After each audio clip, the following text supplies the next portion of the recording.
ஒரு நாட்டினுடைய ஜிடிபி வளர்ச்சி அப்படிங்கிறது வளர்ந்துட்டு இருக்கணும். அதை தானே ஜிடிபி வளர்ச்சி அப்படின்னு சொல்கிறோம்.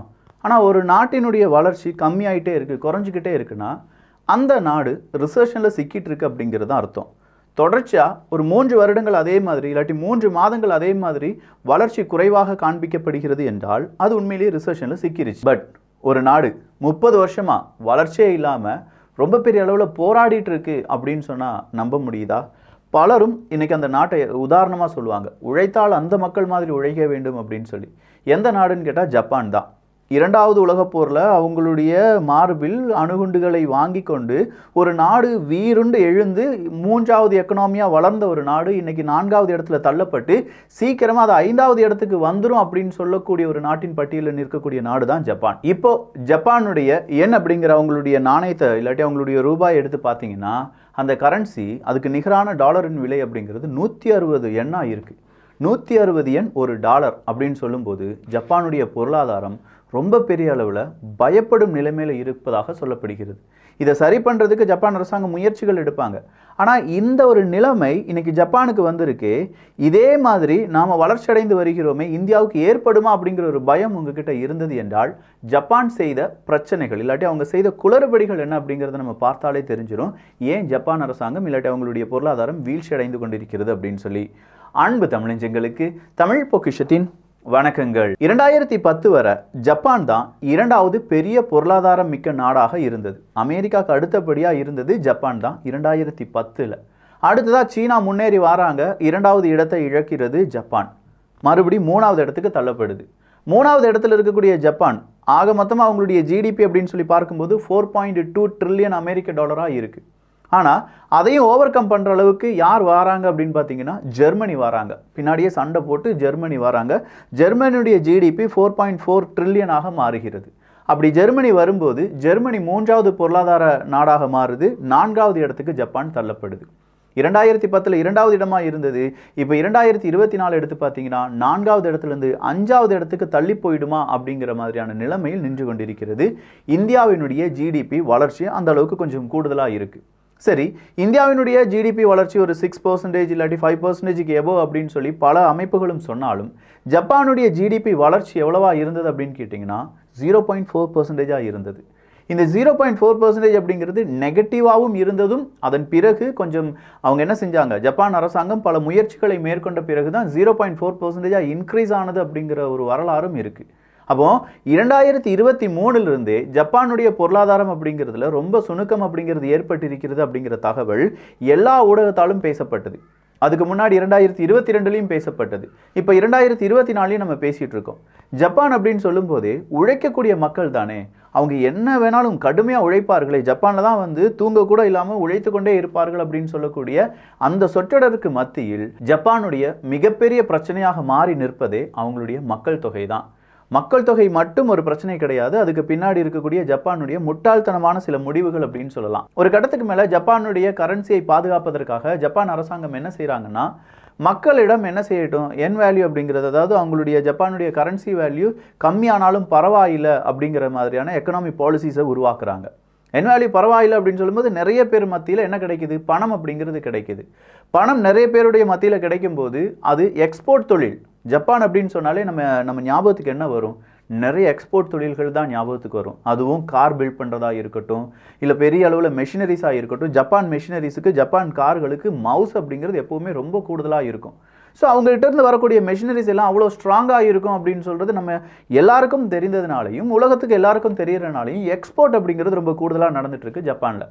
அப்போ என் வேல்யூ, அவங்களுடைய கரன்சி வேல்யூ குறைஞ்ச உடனே அவங்களுக்கு நிறைய கடன் கிடைக்குது. கடன் கிடைச்ச உடனே அவங்க என்ன செய்கிறாங்க, நிறைய ப்ரொடக்ஷன் பண்ணுறாங்க. அப்படி நிறைய ப்ரொடக்ஷன் பண்ணி அதை எக்ஸ்போர்ட் பண்ணுறாங்க. ஸோ ரொம்ப பெரிய அளவில் அவங்க எக்ஸ்போர்ட் பண்ணுறாங்க. அப்போது இதனால் அவங்களுடைய எக்கனாமி உயரத்தானே செஞ்சுருக்கணும் விக்கி, அது எப்படி தாழ்ந்து போனது அப்படின்னு சொல்கிற ஒரு கேள்வி உங்களுக்குள்ளே வந்திருக்கலாம். ஃபர்ஸ்ட் நல்லா புரிஞ்சுக்கோங்க, ஒரு நாடு சில பொருட்களை இல்லாட்டி சர்வீஸை எக்ஸ்போர்ட் பண்ணுறதுனால மட்டும் அவங்களுடைய இன்கம் அப்படிங்கிறது உயர்ந்துடாது, இல்லாட்டி அவங்களுடைய ஜிடிபி அப்படிங்கிறது உயர்ந்துடாது. இந்த இடத்துல ஒரு விஷயத்தை நம்ம நல்லா புரிஞ்சுக்கணும். ஒரு நாடு நிறைய சர்வீஸ் எக்ஸ்போர்ட் பண்ணுறதுனாலையோ நிறைய எக்ஸ்போர்ட் பண்ணுறதுனாலையோ மட்டும் அந்த நாட்டினுடைய ஜிடிபி அப்படிங்கிறது வளர்ந்துடாது. அந்த நாட்டினுடைய கரன்சி, அதனுடைய டிமாண்ட் அண்ட் சப்ளை அப்படின்னு நம்ம சொல்லுவோம். இந்த டிமாண்ட் அண்ட் சப்ளையை பொறுத்து தான் அந்த நாட்டினுடைய கரன்சி வேல்யூ அப்படிங்கிறது கூடுறதும் குறையிறதும். அதே மாதிரி அதை யார் கூட கம்பேர் பண்ணுவாங்கன்னா அஸ் யூஷுவலாக டாலர் கூட கம்பேர் பண்ணுவாங்க. இப்போ என் அப்படிங்கிற ஜப்பானுடைய கரன்சி அவங்க நாட்டு மக்கள் எல்லாருக்கும் கிடைப்பதற்காக வழிமுறை செய்து அதே மாதிரி எக்கனாமி பாலிசிஸை உருவாக்குன ஜப்பான் என்ன செஞ்சிட்டாங்க, எக்ஸ்போர்ட்டை அதிகப்படுத்திட்டாங்க. இப்போ எக்ஸ்போர்ட் செஞ்சுட்டு இருந்த நிறுவனங்கள் என்ன செஞ்சிட்டாங்கன்னா எக்ஸ்போர்ட் பண்ண அந்த லாபத்தை நேரடியாக ஜப்பானுக்குள்ளே கொண்டு வராமல் சில பல அவங்களுடைய ஓட்டைகள் இருக்கும்ல அதை பயன்படுத்தி ஓவர்சீஸ்லேயே அவங்களுடைய லாபங்களை போட ஆரம்பிச்சிட்டாங்க. இதனால் ஜப்பானுடைய கொஞ்சம் வருமானம் அப்படிங்கிறது தடைப்படுது. அடுத்ததாக வந்த பெரிய பிரச்சனை என்ன அப்படின்னு பார்த்தீங்கன்னா, இந்த ஜப்பானுக்கு தேவையான ஃபுட்டாக இருக்கட்டும், இல்லாட்டி ஃபியூலாக இருக்கட்டும், இல்லை அதில் ஏற்பட்ட பல பிரச்சனைகளாக இருக்கட்டும், இதை சரி பண்ணுறதுக்கு நிறைய ரூபாயை கொடுத்து இவங்க என்ன செய்ய வேண்டியதாக இருக்கும், இம்போர்ட் பண்ண வேண்டியதாக இருக்கும். உதாரணத்துக்கு இப்போ $1 ₹1 அப்படின்னா நம்ம 10 கிலோ தங்கம் வாங்குறதுக்கு 10 ரூபா கொடுத்தா போதும் அப்படின்னு நம்ம நினச்சிட்டு இருக்கோம். இல்லாட்டி அப்படி ஒரு வேல்யூ இருக்குன்னு வச்சுக்கோங்களேன். நம்ம பணம் இப்போ $1 பதிலாக இப்போ ₹1 இல்லைப்பா ₹5 கொடுக்கணும் அப்படின்னு சொல்கிறாங்க. அப்போ நம்முடைய வேல்யூ அப்படிங்கிறது குறைஞ்சிருச்சு. ₹5 கொடுத்தா தான் இங்கே $1 சமமாக வருதுன்னு வச்சுக்கோங்க. இப்போ அதே மாதிரி 10 கிலோ தங்கத்தை நம்ம கொடுக்கணும்னா $10 இல்லாட்டி ₹10 கொடுத்தா போதாது, அதுக்கு பதிலாக ₹50 கொடுக்க வேண்டியதாக இருக்கும். ஸோ இம்போர்ட் அப்படிங்கிறதுக்கு நம்ம கூடுதலான தொகையை கொடுக்க வேண்டியதாக இருக்கும். அப்போ கூடுதலான நம்முடைய லோக்கல் கரன்சியை கொடுத்து டாலருக்கு ஈக்குவலான தங்கமோ ஃபியூலையோ வாங்கிட்டு இருக்கோம். ஏன்னா அது டாலர் வழியாக தானே வியாபாரம் நடந்துட்டு இருக்கு. அப்போ இந்த இடத்துல ஜப்பானுக்கு என்ன நடக்குது அப்படின்னு பார்த்தீங்கன்னா, பெரிய அளவில் அவங்களுடைய பணத்தை கொடுத்து கொஞ்சோண்டு அளவில் பொருட்களை வாங்க முடியும் ஒரு நிலைமைக்கு தள்ளப்படுது. அப்போ இந்த நிலைமையை சரி செய்வதற்காக இவங்க என்ன செய்கிறாங்கன்னா இன்ட்ரெஸ்ட் ரேட் அப்படிங்கிறதையும் கம்மி பண்ணுறாங்க. அந்த இன்ட்ரெஸ்ட் ரேட்டை கம்மி பண்ணுறதுனால ஏன்னா கூடுதலாக வருமானம் கிடையாது ஜப்பான் நாட்டுக்கு, அந்த அரசாங்கத்துக்கு இன்ட்ரெஸ்ட் கூடுதலாக கொடுக்க முடியாது. அப்போ இன்ட்ரெஸ்ட்டை கம்மி பண்ணுறாங்க. அப்போ இன்ட்ரெஸ்ட்டை கம்மி பண்ணுறது அப்படின்னா இப்போ நம்ம ஒரு அமெரிக்காவினுடைய பாண்ட், அந்த நாட்டினுடைய பாண்ட் பேப்பரை நம்ம வாங்கி வச்சுருக்கோம், கடன் பத்திரத்தை வாங்குகிறோன்னா அது ஒரு வருடத்திற்கு 6% வளர்ச்சியை தருகிறதுன்னு வச்சுக்கோங்களேன். ஜப்பானுடைய அவங்களுடைய கடன் பத்திரத்தை நீங்கள் வாங்கி வச்சுருந்தீங்கன்னா ஒரு வருஷத்துக்கு 0.6% வளர்ச்சி தான் தரும். அப்போ இந்த 0.6% வளர்ச்சிக்காக நான் ஜப்பானுடைய அந்த கடன் பத்திரத்தை வாங்குவேனா, இல்லை அதே காசை கொஞ்சமாக முடக்கி நான் அமெரிக்காவினுடைய கடன் பத்திரத்தை வாங்குவேனா? கண்டிப்பாக அமெரிக்காவினுடைய கடன் பத்திரத்தை தான் வாங்குவேன். அப்போ இந்த ஜப்பானை சார்ந்த பொருளாதாரத்தில் ரொம்ப மேம்போக்காக இருக்கக்கூடிய எல்லாருமே என்ன செய்ய ஆரம்பிக்கிறாங்க, அவங்களுடைய ஷேர் மார்க்கெட்லேயும் ஜப்பான் ஓரியன்டாக இருக்கக்கூடிய இந்த பத்திரங்கள் எல்லாத்தையுமே விற்க ஆரம்பிக்கிறாங்க. அப்படி விற்று அவங்களுடைய லிக்விட் கரன்சி என்ன செய்கிறாங்க, வெளிநாடுகளில் வெளிநாட்டு பத்திரங்கள் எல்லாம் முதலீடு செய்ய ஆரம்பிக்கிறாங்க.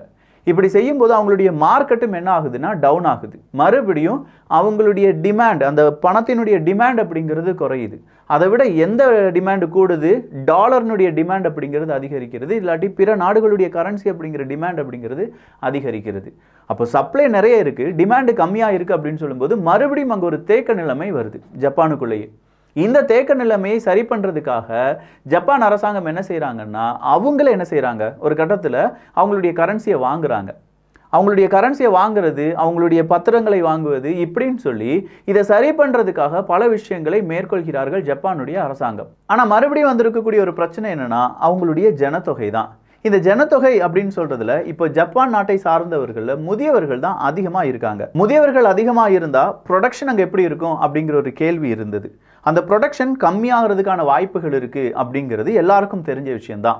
ஸோ ப்ரொடக்ஷன் அதிகப்படுத்தணும்னா அங்கே நியூ ஒர்க் ஃபோர்ஸ் அப்படிங்கிறது வரணும். இந்த நியூ ஒர்க் ஃபோர்ஸாக ஜப்பானியர்கள் வர்றதுக்கான வாய்ப்பே கிடையாது. அங்கே குடும்பம் குட்டி அப்படிங்கிறதுலாம் இல்லை, ஒரே வேலை வேலை வேலை. ஏன்னா செகண்ட் வேர்ல்டு வார்லேருந்து அவங்க வேலை செஞ்சு இயற்கை பேரிடர்களை தாண்டுவதற்காக அவங்க வேலை செஞ்சு இப்படின்னு சொல்லி இரவு பகலாக அவங்க வேலை செஞ்சுக்கிட்டே இருக்காங்க. அப்போ இரவு பகலாக வேலை செய்யக்கூடிய நபர்களை ஓவர் கம் பண்ணுறதுக்கோ இல்லாட்டி அவங்களுக்கு பதிலாகவோ ஆளை நிப்பாட்டுறதுக்கு மனித பவர், ஹியூமன் ரிசோர்ஸஸ் அப்படிங்கிறது தேவைப்படுது. இந்த ஹியூமன் ரிசோர்ஸஸ் அப்படிங்கிறத ஜப்பான் அரசாங்கம் அலோவ் பண்ணுறாங்களா அப்படிங்கிறது அடுத்த கேள்வி. இந்த இடத்துல மறுபடியும் ஒரு சிக்கல், ஜப்பான் அரசாங்கத்தினுடைய அந்த அரசாங்க கட்டுப்பாடு விதி அப்படிங்கிறது பிற நாட்டிலிருந்து இங்கே வரக்கூடிய நபர்கள், ஜப்பானில் வந்து வேலை செய்யக்கூடிய நபர்கள் அப்படிங்கிறத ரெஸ்ட்ரிக்ட் பண்ணுது. மிகப்பெரிய அளவில் கடுமையான ரெஸ்ட்ரிக்ஷன்ஸ் அப்படிங்கிறத கொடுக்குறாங்க. கொஞ்சம் கொஞ்சமாக அதனுடைய தளர்த்து இப்போ வரலாம் அப்போ வரலாம் அப்படின்னு சொல்லி சட்டங்களை சின்ன சின்ன மாற்றங்கள் செய்தாலும் பெரிய மாற்றங்கள் எதுவும் செய்யாமல் அவங்க ரெஸ்ட்ரிக்ட் பண்ணதுனாலையும் இங்கே வியாபாரத்துக்கும் விவசாயத்துக்கும் மேனுஃபேக்சரிங் யூனிட்டுக்கும் மக்கள் அப்படிங்கிறது வரல. அதாவது ஒர்க் ஃபோர்ஸ் அப்படிங்கிறது கிடைக்காம போகுது. ஒர்க் ஃபோர்ஸ் கிடைக்காம போகக்கூடிய அந்த நிறுவனங்கள் என்ன செய்வாங்க, இங்கே வேண்டாம் நம்ம வேறு ஏதாவது நாட்டுக்கு போயிடலாம் அப்படின்னு சொல்லி அவங்களுடைய கிளை அமைப்புகளை வேறு நாடுகளுக்கு கொண்டு போகிறாங்க. அப்படி கிளை அமைப்புகளை வேறு நாடுகளுக்கு கொண்டு போகிறதுனால மட்டும் ஜப்பானில் இருக்கக்கூடிய நிறுவனங்கள் எல்லாத்தையும் சாதிச்சிருவாங்களா அப்படின்னு கேட்டால் இல்லை. மறுபடியும் அவங்களுடைய எக்கனாமி பாலிசிஸ் அப்படிங்கிறது அந்த நிறுவனங்களை வேட்டையாட ஆரம்பிக்குது. ஸோ நான் சொன்னதெல்லாம் ஏதோ ஒரு வாரத்தில் ஒரு வருஷத்தில் நடந்தது விஷயம் கிடையாது. கிட்டத்தட்ட 30 வருடங்களாக அவங்களுடைய எக்கனாமியை சரி பண்ணுறதுக்காக அவங்க செய்த பல திட்டங்களும் எல்லாமே ஃபெயிலியராக மாறிடுச்சு அப்படிங்கிறது தான் இப்போது நாம் ஜப்பானுடைய எக்கனாமி டவுன் ஆனதுக்கான காரணமாக பார்க்கலாம். ஸோ ஜப்பானுடைய எக்கனாமி டவுன் ஆயிடுச்சு அப்படின்னு சொல்லும்போது ஜப்பான் வாங்கக்கூடிய கடனாக இருக்கட்டும், ஜப்பானுடைய ஃபாரின் பாலிசியாக இருக்கட்டும், அதுவும் ஜப்பான் அரசாங்கத்துக்கு எதிராக மாறுது. ஒரு கட்டத்தில் யார் 2வது உலகப் போரில் அவங்க நாட்டின் மீது குண்டுகளை போட்டாங்களோ அதே நாட்டை நம்பி ஜப்பானுடைய முக்கியமான துறைமுகங்கள் ஒப்படைக்கப்படுகின்றன. முக்கியமான இராணுவ பேசஸ் அப்படிங்கிறது அவங்களுடைய நாட்டுக்குள்ளேயே வைக்கப்படுகிறது. அது அமெரிக்காவினுடைய விமானங்களை வைப்பதற்கு நிறுத்துவதற்கு அப்படின்னு சொல்லி. ஸோ அங்கே இருக்கக்கூடிய மக்கள், அங்கே இருக்கக்கூடிய நிறுவனங்கள் எப்போ வேண்டுமானாலும் நம்ம ஏதாவது ஒரு சந்தர்ப்பத்தில் ஒரு சிக்கலில் சிக்கிடுவோம் அப்படிங்கிற அதே தாட்டில் தான் அங்கே என்ன செஞ்சுட்டு இருக்காங்க, ப்ராசஸ் பண்ணிட்டு இருக்காங்க. அவங்களுடைய நிறுவனங்கள் எல்லாமே வைத்து வருகிறார்கள். அப்போது பெரிய அளவில் அங்கே நிறுவனங்களை வைப்பதற்கான ஹியூமன் ரிசோர்ஸஸ் கிடைக்கல. எக்கனாமி பாலிசிஸ் அப்படிங்கிறது ரொம்ப பெரிய அளவில் ஏத்தமும் இறக்கமுமாக இருந்துட்டு இருக்கு. அது இல்லாமல் அவங்களுடைய எக்கனாமி பாலிசிஸால் ஜப்பான் நாட்டை சரிப்படுத்த முடியலை. நாட்டினுடைய அந்த கடன் பத்திரத்தினுடைய இன்ட்ரெஸ்டாக இருக்கட்டும், நாடு போட்டிருக்கக்கூடிய பல திட்டங்களாக இருக்கட்டும், அது பல வேறு நாடுகளை விட ரொம்ப புவராக இருக்குது. இது எல்லாமே சேர்ந்து தான் ஜப்பானை மிகப்பெரிய அளவில் வேட்டையாடி வருகிறது அப்படின்னு சொல்லலாம். சரி, அப்போ ஜப்பான் ஒரு கட்டத்தில் ரொம்ப பீக்காக வளர்ந்தாங்களே அப்படின்னு சொல்கிற ஒரு கேள்வி. எந்த ஒரு விஷயமா இருக்கட்டும், அது உங்களுடைய வளர்ச்சியாக இருக்கட்டும், நம்முடைய எக்கனாமி வளர்ச்சியாக இருக்கட்டும், நம்ம நாட்டினுடைய எக்கனாமி வளர்ச்சியாக இருக்கட்டும், எந்த ஒரு நாடாக இருந்தாலும் சரி, ரொம்ப பீக்குக்கு போகும்போது அது வேறு எங்கேயுமே வளர்ச்சி அடையாத ஒரு நிலைமை வந்தது என்றால் அவங்க கீழே வருவாங்க. வளர்ச்சி அடைவதற்கு அவங்களுக்கு எத்தனை வருடங்கள் எடுத்ததோ 2 மடங்கு சுலபமாக அவர்கள் வீழ்ச்சி அடைந்து விடுவார்கள். அப்போ இந்த ஒரு நிலைமை தான் இப்போ யாருக்கு வந்திருக்கு அப்படின்னு பார்த்தீங்கன்னா ஜப்பானுக்கு வந்திருக்கு. அப்போ ஜப்பானை பொறுத்த வரைக்கும் அவங்களுடைய பாலிசிஸ் அவங்களுடைய மெயின் எதிரியாக மாறினார்கள், இல்லாட்டி மாறியது என்று சொன்னால் மிகையல்ல. இதை ஓவர் கம் பண்ணுறதுக்கு இனி ஜப்பானால் முடியுமா என்று கேட்டால் ஜப்பானில் மிகப்பெரிய ஒரு மாற்றம் அப்படிங்கிறது நிகழ வேண்டும். அது அரசியல் மாற்றத்திலிருந்து அங்கே இருக்கக்கூடிய மக்களுடைய மனநிலைமை மாற்றம் வரை மாற வேண்டும் அப்படின்னு சொல்கிறாங்க. அப்படி இல்லையா ஜப்பான் மீண்டும் வீழ்ச்சியடைய வாய்ப்புகள் இருக்குது அப்படிங்கிறது தான் எல்லோருடைய கருத்து. சரி, இதுக்கு மேலேயும் ஜப்பான் வீழ்ச்சி அடைந்தது அப்படின்னா அவங்க மறுபடியும் என்ன செய்வாங்க அப்படிங்கிறது தான். ஜப்பானை பொறுத்த வரைக்கும் அவங்க நாட்டு மக்கள் பெரிய அளவில் முன்னேற்றம் அடைந்தால் மட்டும் போதும். அது எதிரி நாட்டவர்களையோ இல்லாட்டி பிற நாட்டு மக்களையோ அவங்க என்ன செய்ய மாட்டுக்காங்க, கம்பேர் பண்ணி பார்க்க மாட்டுக்காங்க. அவங்களுடைய தற்சார்பு அப்படிங்கிற ஒரு நிலைமைக்கு அவங்களால போக முடியுமா அப்படிங்கிற ஒரு யோசனைக்கு அவங்க சென்று கொண்டிருக்கிறார்கள். ஆனால் இந்த தற்சார்பு அப்படின்னு சொல்லும்போது அங்கே அணு உலைகள் இல்லை அப்படிங்கிறது ஒரு பெரும் பிரச்சனையாக மாறி நிற்கிறது. விவசாயம் வெறும் 2% மக்கள் தான் செஞ்சிட்டு இருக்காங்க அப்படிங்கிறது அடுத்த பிரச்சனையாக மாறிட்டு இருக்கு. அப்போ எல்லா செக்மெண்ட்டும், கன்ஸ்ட்ரக்ஷனாக இருக்கட்டும், விவசாயமாக இருக்கட்டும், டிஃபென்ஸாக இருக்கட்டும், இங்கே எல்லாத்துலேயும் சம அளவிலான இல்லாட்டி எதை ரொம்ப பெரிய அளவில் கைத்தூக்கி கொடுக்க வேண்டும் அப்படிங்கிற மிகப்பெரிய தொலைநோக்கு பார்வை இருந்தால் மட்டும்தான் ஒரு நாட்டை செம்மைப்படுத்த முடியும். அப்போ இந்தியாவுக்கு இந்த பிரச்சனை வருமா என்று கேட்டால் இந்தியாவை பொறுத்த வரைக்கும் இன்னும் நம்ம அக்ரிகல்ச்சராக இருக்கட்டும் இல்லாட்டி நம்முடைய சர்வீஸ் ஓரியன்ட் செக்டார்ஸாக இருக்கட்டும், இதை ஒரு பேலன்ஸ்டாக நம்ம செஞ்சுட்டு இருக்கோம். இதே நிலைமை சீனாவுக்கு வருமா அப்படிங்கிறது அடுத்த கேள்வி. ஏன்னா சீனாவும் இதே மாதிரி தான் ரொம்ப சடன் வளர்ச்சி அடைஞ்சிட்டு இருக்காங்களே அப்படின்னு கேட்டால் அதெல்லாம் ஒரு பபுள் தான். இந்த பபுள் அப்படிங்கிறது, அதாவது சீனா வளர்ச்சி அப்படிங்கிற அந்த பபுள் உடையும் போது உண்மையிலேயே இங்கே எந்த நாடு வளர்ந்திருக்கிறது அப்படிங்கிறத அன்னைக்கு தான் இந்த உலக நாடுகள் இல்லாட்டி மார்க்கெட் அப்படிங்கிறது புரிந்து கொள்ளும். அது வரையிலும் அந்த நாடு வளர்ந்துச்சு, இந்த நாடு வளர்ந்துச்சுங்கிற ஒரு ஹைப்பு மட்டும்தான் இருக்குமே தவிர அதை ஆட்டி வைக்கக்கூடிய அமெரிக்காவினுடைய டாலர் இருக்கும் வரை எந்த நாடும் அதிகமாக வளர முடியாது என்பதும் இங்கே குறிப்பிடத்தக்கது. இதுக்காகத்தான் மல்டிபோலார் வேர்ல்டு அப்படிங்கிறத சில நாடுகள் ஒன்றிணைந்து உருவாக்க வேண்டும் அப்படின்னு சொல்லி நினைக்கிறாங்க. டாலரை கைவிட வேண்டும் அப்படின்னு சொல்லி நினைக்கிறாங்க. இந்த டாலரை கைவிடாமல் ஒரு நாட்டினுடைய வளர்ச்சியை இப்போதைக்கு நம்மளால் தீர்மானிக்க முடியாது என்பது ஜப்பான்லேருந்து நமக்கு புரிய வருகிறது. ஸோ ஜப்பானுடைய கரன்சி வீழ்ச்சி அடைந்ததற்கான காரணமும் அதுக்கு பின்னாடி இருக்கக்கூடிய மறைமுக காரணமும் எல்லாமே நாம் இங்கே சொல்லிட்டோம்.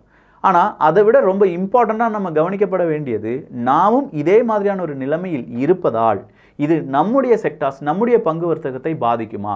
ஜப்பானுடைய பங்கு வர்த்தகம் கொலாப்ஸ் ஆகுது அப்படின்னா அது இந்தியாவினுடைய பங்கு வர்த்தகத்தை பாதிக்குமா அப்படிங்கிறத கொஞ்சம் ஸ்டடி பண்ணுங்கள். ரொம்ப இம்பார்ட்டண்ட்டான ஒரு சப்ஜெக்டாக இருக்க போகுது. நானும் ஸ்டடி பண்ணுறேன். நாளைய தினம் நீங்கள் ரொம்பவே எதிர்பார்த்த ரெட் ஹைஃபர்னுடைய 3வது பாகம் வரப்போகிறது. அதன் பிறகு இந்த ஜப்பான் எக்கனாமியை பற்றி நம்ம பார்க்கலாம். இந்த ஒரு காணொளி பற்றி உங்களுடைய கருத்துக்கள் இங்கே வரவேற்கப்படுகின்றன. எல்லோரும் தமிழ் பொக்ஷத்தில் இணைந்திருங்கள். நல்லதை பகிர்ந்து நல்ல சமுதாயத்தை உருவாக்குவோம். நன்றி, வணக்கம்.